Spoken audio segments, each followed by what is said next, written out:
સુરત નવી civil hospital સંલગ્ન medical કોલેજના એમડી માઇક્રોબાયોલોજીના રેસિડેન્ટ ડોક્ટર હર્ષ પંડ્યાના આપઘાત કેસમાં તેમના પિતાએ 4 સિનિયર ડોક્ટરો સામે ખટાદરા પોલીસ સ્ટેશનમાં ફરિયાદ નોંધાવી છે. સુરત નવી સિવિલ હોસ્પિટલ સંલગ્ન મેડિકલ કોલેજના એમડી માઇક્રોબાયોલોજીના રેસિડેન્ટ ડોક્ટર હર્ષ પંડ્યાના આપઘાત કેસમાં તેમના પિતાએ 4 સિનિયર ડોક્ટરો સામે ખટોદરા પોલીસ સ્ટેશનમાં ફરિયાદ નોંધાવી છે. પિતાનો આક્ષેપ છે કે હર્ષ એસસી સમાજના હોવાની જાણ થયા બાદ સિનિયર ડોક્ટરો તેમને ટાર્ગેટ કરી વધુ પડતું કામ સોંપતા, જાતિગત ટિપ્પણીઓ અને અપમાન કરતા તથા માનસિક ત્રાસ આપતા. 9 ઓગસ્ટે હર્ષે પીજી હોસ્ટેલના રૂમમાં ગળે ફાંસો ખાઈ આપઘાત કર્યો હતો. ઘટના બાદ 7 જુનિયર રેસિડેન્ટ ડોક્ટરોએ પણ સિનિયરો દ્વારા અપશબ્દો, બિનજરૂરી કામનું ભારણ અને દાદાગીરી અંગે ડીન સુપ્રિન્ટેન્ડન્ટ અને વિભાગીય વડા સમક્ષ રજૂઆત કરી હોવાનું પણ ફરિયાદમાં જણાવાયું છે.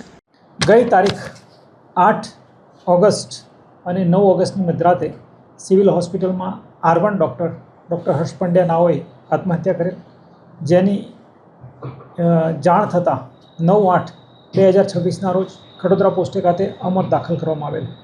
તેમના પરિવારને જાણ થતાં તેઓ અત્રે આવતા તારીખ 9/8/2026ના રોજ રેગિંગ મુદ્દે એક અરજી તેમના પિતા દ્વારા તથા બાકીના ડૉક્ટરો દ્વારા આપવામાં આવેલી હતી. જે અરજી અનુસંધાને એન્ટી રેગિંગ સ્ક્વોડે તપાસ કરેલી. જે રેગિંગ સ્ક્વોડે તપાસ કરી એન્ટી રેગિંગ કમિટીને રાત્રે 11:30 વાગે રિપોર્ટ આપેલો અને એન્ટી રેગિંગ કમિટીએ તે જ દિવસ રાત્રે 4 સિનિયર ડૉક્ટરોને જવાબદાર ગણેલા અને 6 માસ માટે સસ્પેન્શન કરેલું અને HOD તથા 3 ફેકલ્ટીને શો કોઝ નોટિસ આપેલી, જે મેડિકલ કાઉન્સિલે એને બહાલી આપેલી, જેથી તે સજા તેમની રેગ્યુલર થઈ.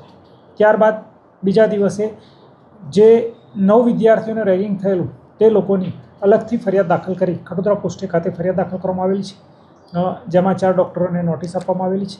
ત્યારબાદ ડૉક્ટર હર્ષ પંડ્યાના પિતાજી ગઈકાલે અકસ્માત મોતના કારણે વિશેષ નિવેદન લખાવવા આવતા તેમણે પણ રેગિંગ કમિટીના રિપોર્ટ આધારે દુષ્પ્રેરણાના ગુનાની જાહેરાત કરેલી, જેના આધારે ગઈકાલ સાંજે કલાક 10:30 ખટોદરા પોસ્ટે ખાતે તેમની ફરિયાદ પૂર્ણ કરી રજીસ્ટર કરવામાં આવેલી છે અને આગળની કાર્યવાહી ખટોદરા પોલીસ સ્ટેશન દ્વારા કરવામાં આવેલી છે. બંને તપાસ હાલ PI NV ભરવાડ સાહેબ નાઓ ચલાવી રહેલ છે.